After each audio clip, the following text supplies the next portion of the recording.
આકાશવાણી અમદાવાદ વડોદરા.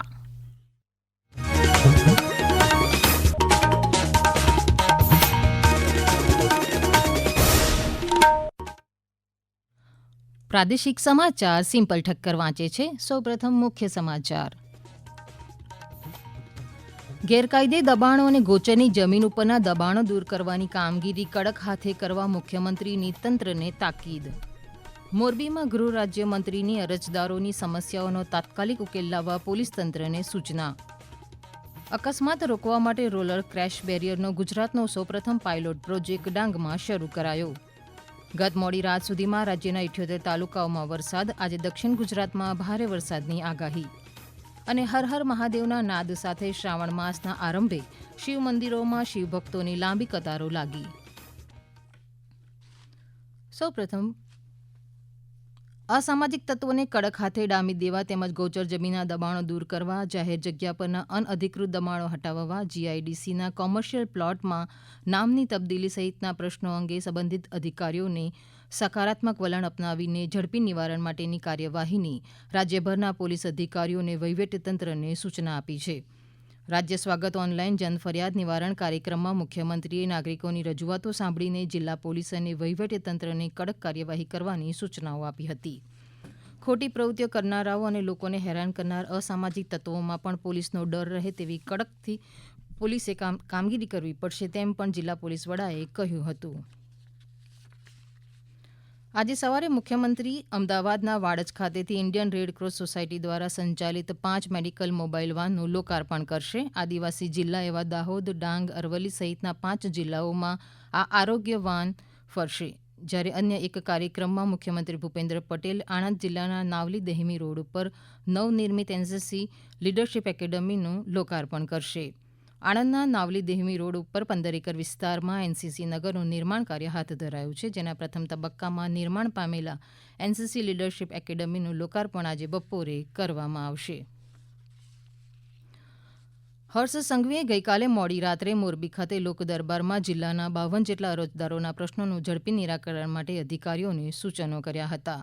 મંત્રીએ જણાવ્યું હતું કે લોકોએ પોતાના પ્રશ્નો માટે ગાંધીનગર સુધી આવવું ન પડે તે માટે મોરબી જિલ્લામાં લોકદરબાર યોજી લોકોની સમસ્યાઓના ફરિયાદોને સાંભળવા માટે આ ખાસ કાર્યક્રમ રાખવામાં આવ્યો હતો. શ્રી સંઘવીએ મોરબી પોલીસની કામગીરીને પણ બિરદાવી હતી. મોરબી જિલ્લા પોલીસ દ્વારા જે પ્રકારે છેલ્લા 2.5 વર્ષમાં અને ખાસ કરીને છેલ્લા 125 દિવસમાં એક પછી એક અસામાજિક તત્વોની સામે જે કડક પગલાં ભરાયા છે તેના બદલ બી અનેક લોકોએ આજે આભાર માન્યો છે. અનેક અરજદારોએ જેમને કોઈની લૂંટ થઈ હોય, ચોરી થઈ હોય, ચીટિંગ થઈ હોય અને ખાસ કરીને સીટની રચનાના માધ્યમથી ખૂબ નાના નાના વેપારીઓને એમની રકમ ઝડપથી પરત મળી રહી છે તે બદલ બી એમને પોલીસનો આભાર માન્યો છે. જ્યારે આજે ગૃહ રાજ્યમંત્રી Harsh Sanghavi Rajkot range cyber crime police સ્ટેશનનું લોકાર્પણ તેમજ ગ્રામ્યના વિવિધ પોલીસ આવાસોનું લોકાર્પણ કરશે. સર્કિટ હાઉસ ખાતે પોલીસ અધિકારીઓ અને એડવોકેટ સાથે બેઠક યોજશે. બાદમાં આત્મીય યુનિવર્સિટી ખાતે સીએએ અંતર્ગત 181 અરજદારોને નાગરિકતા પ્રમાણપત્ર એનાયત કરશે. તે ઉપરાંત લોકદરબાર યોજીને લોકોની સમસ્યા અને ફરિયાદો રૂબરૂ સાંભળશે.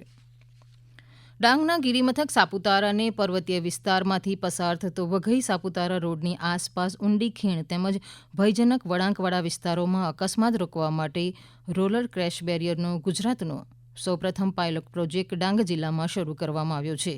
1015 લાખના ખર્ચે શરૂ કરાયેલ આ પ્રોજેક્ટ્સના કારણે ગંભીર અકસ્માતો અને તેમાં મૃત્યુ પામતા લોકોની સંખ્યામાં નોંધપાત્ર ઘટાડો નોંધાયો છે.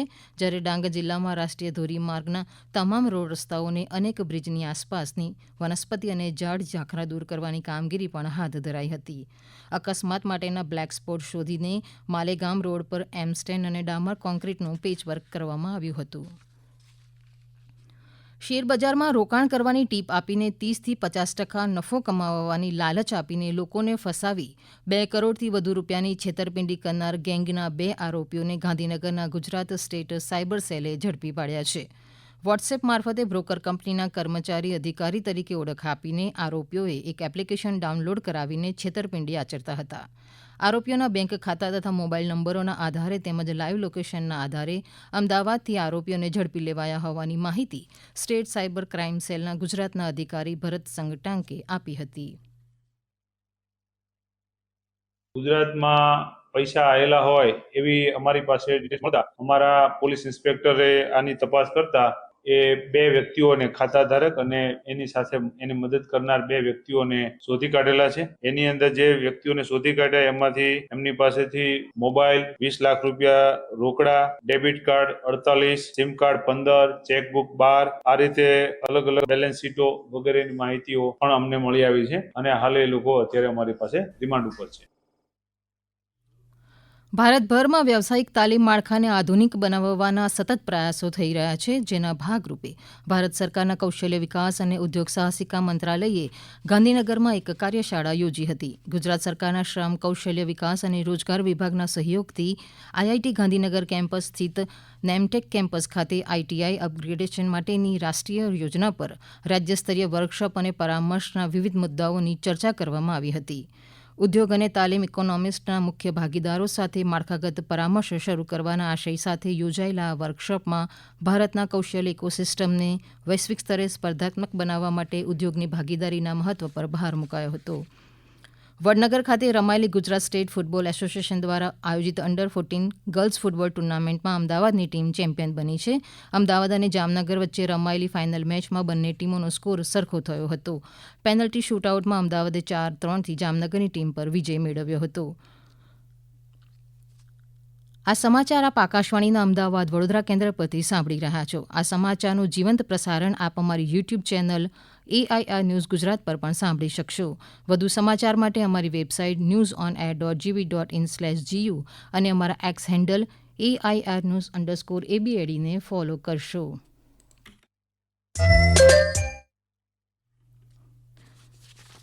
રાજકોટમાં યોજાયેલી 16મી રાજકોટ ડિસ્ટ્રિક્ટ શૂટિંગ ચેમ્પિયનશિપ સ્પર્ધામાં અમરેલીના પ્રતિભાશાળી શૂટર્સે ઉત્તમ પ્રદર્શન કરીને 4 ગોલ્ડ મેડલ જીત્યા છે. વરસાદની 3 સિસ્ટમ સક્રિય થવાથી 29 જુલાઈ દરમિયાન ભારે વરસાદની આગાહી હવામાન વિભાગ દ્વારા કરવામાં આવી છે. હવામાન વિભાગના જણાવ્યા અનુસાર આજે નર્મદા, તાપી, નવસારી, ડાંગ, વલસાડ, દમણ અને દાદરાનગર હવેલીમાં છૂટાછવાયા સ્થળોએ ભારે વરસાદને લઈને યલો એલર્ટ આપવામાં આવ્યું હોવાનું હવામાન વિભાગના વડા A.K. દાસે જણાવ્યું હતું. से लेकर 26 जुलाई तक thunderstorm with lightning 30 to 40 kilometre on speed के साथ होने का पूर्वानुमान है. जो आइसोलेटेड जगह में भारी बरसात का पूर्वानुमान है, इसमें जो डिस्ट्रिक्ट और है नवसारी, वलसाड, डांग, तापी, सूरत, दमन, दादरा नगर हवेली. सौराष्ट्र कच्छ में डिस्ट्रिक्ट आ रहा है अमरेली, भावनगर, द्वारका, पोरबंदर, जूनागढ़, गिर सोमनाथ और दीव के लिए येलो वार्निंग के साथ भारी बरसात पूर्वानुमान है. રાજ્યના 78 તાલુકામાં તાપીના વ્યારા તાલુકામાં 1 ઇંચથી વધુ વરસાદ નોંધાયો છે. બાકી જિલ્લાઓમાં સામાન્યથી હળવો વરસાદના અહેવાલ છે. આજથી પવિત્ર શ્રાવણ માસનો આરંભ થયો છે. વહેલી સવારથી જ શિવ મંદિરોમાં શિવભક્તો પૂજા અર્ચના કરી રહ્યા છે. શિવલિંગ પર જળાભિષેક તેમજ વિશેષ પૂજા કરવા માટે મંદિરોમાં ભક્તજનોની લાંબી કતારો લાગી રહી છે. દ્વાદશ જ્યોતિર્લિંગના એક એવા સોમનાથ મંદિર ખાતે પણ આજથી 1 મહિના માટેનો શ્રાવણ મેળાનો આરંભ થયો છે. મંગળા આરતી માટે મોટી સંખ્યામાં ભક્તજનો ઉમટી પડ્યા હતા. જય સોમનાથના નાદ સાથે મંદિર પરિસર ગુંજી ઉઠ્યું છે. શ્રી સોમનાથ ટ્રસ્ટ દ્વારા શ્રાવણ માસને લઈને વિશેષ તૈયારીઓ કરવામાં આવી હોવાનું જનરલ મેનેજર વિજયસિંહ ચાવડાએ જણાવ્યું હતું. ટ્રસ્ટ દ્વારા વિશેષ બિલ્વ પૂજા જે લોન્ચ કરવામાં આવી હતી. માત્ર 25 રૂપિયામાં ઘરે બેઠા ભક્તો ભગવાન સોમનાથજીને બિલી પૂજા ચડાવી શકાય એવી પૂજા ટ્રસ્ટની વેબસાઇટ પર ઓનલાઈન લોન્ચ કરવામાં આવી હતી. ત્યાં સુધીમાં શ્રાવણ માસમાં 3 લાખથી વધારે લોકોએ આ પૂજા નોંધાવી છે. પૂજા નોંધાવનારને એની પૂજા થઈ ગયા બાદ એને ઘરે પોસ્ટ મારફત પ્રસાદ પણ ટ્રસ્ટ દ્વારા પહોંચાડવામાં આવશે, જેમાં બિલીપત્ર, ભસ્મ અને દ્રાક્ષનો પ્રસાદ એમને મળશે. અંતમાં મુખ્ય સમાચાર ફરી એકવાર. ગેરકાયદે દબાણો, ગોચરની જમીન ઉપરના દબાણો દૂર કરવાની કામગીરી કડક હાથે કરવા મુખ્યમંત્રીની તંત્રને તાકીદ. મોરબીમાં ગૃહ રાજ્યમંત્રીની અરજદારોની સમસ્યાઓના તાત્કાલિક ઉકેલ લાવવા પોલીસ તંત્રને સૂચના. અકસ્માત રોકવા માટે રોલર ક્રેશ બેરિયરનો ગુજરાતનો સૌપ્રથમ પાયલોટ પ્રોજેક્ટ ડાંગમાં શરૂ કરાયો. ગત મોડી રાત સુધીમાં રાજ્યના 78 તાલુકાઓમાં વરસાદ. આજે દક્ષિણ ગુજરાતમાં ભારે વરસાદની આગાહી. અને હર હર મહાદેવના નાદ સાથે શ્રાવણ માસના આરંભે શિવ મંદિરોમાં શિવભક્તોની લાંબી કતારો લાગી. આકાશવાણીના અમદાવાદ વડોદરા કેન્દ્ર પરથી પ્રાદેશિક સમાચાર પૂરા થયા. હવે પછી આપ 7:45 રાષ્ટ્રીય સમાચાર સાંભળી શકશો. નમસ્કાર.